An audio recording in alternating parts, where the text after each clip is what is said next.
and welcome to Find Your Voice TV. My name's Emmanuella Grace. I'm your vocal coach and a performance expert. The question I'm answering for you today is, what can I expect from a good vocal coach? And I'm going to run through this bullet point list for you, and I want this to be your checklist, but if you have anything else you think you should add, you should go for it. Because the first thing I want to say is, trust your gut. You know when you walk into a room if someone's going to be a good connection with you. And that's really important because you're going to spend a lot of time with this person and you're going to have to get very vulnerable to get to the bottom of what it is that's holding you back in your performances.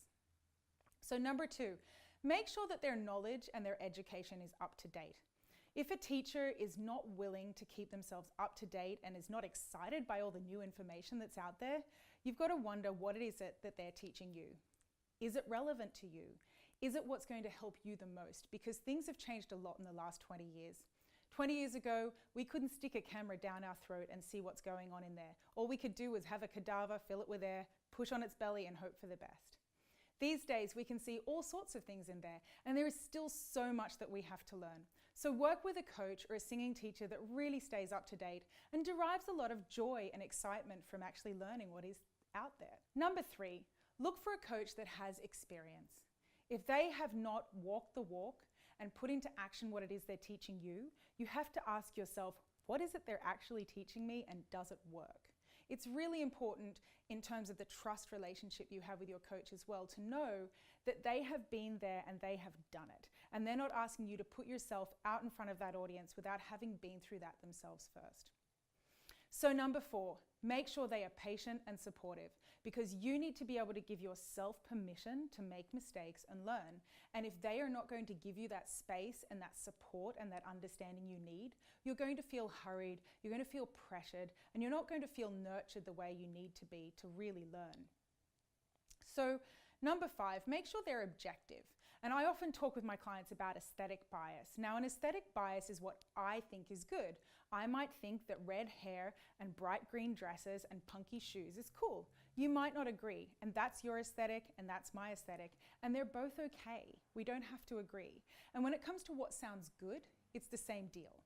I might not like screamo music. I might not like folk. I have clients that sing both.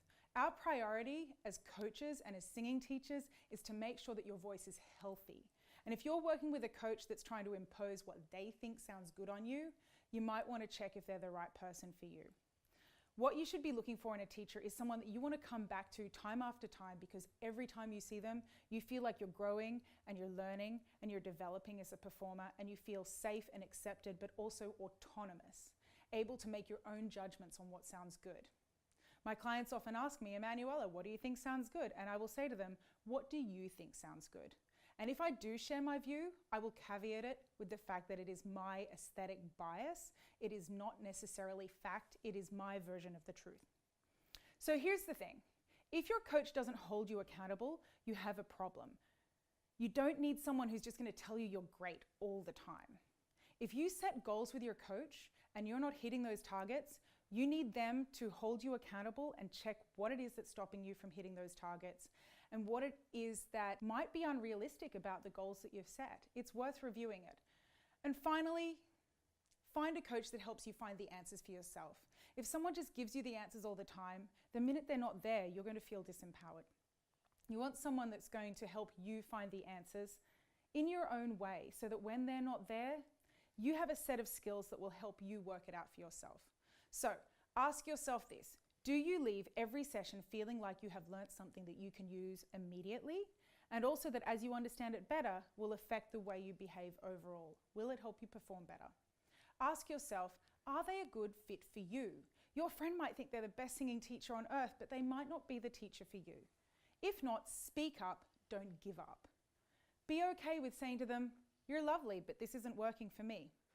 And number 3, ask for recommendations and ask questions. If you're not sure if someone's good for you, hit us up at Find Your Voice. We would love to talk to you about it. We have lots of teachers that we work with all over the world that we think are amazing.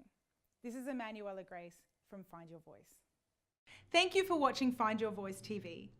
Feel free to like, comment, and subscribe below. And we will make it our personal mission to reply to every single one of your questions and comments. I look forward to seeing you soon.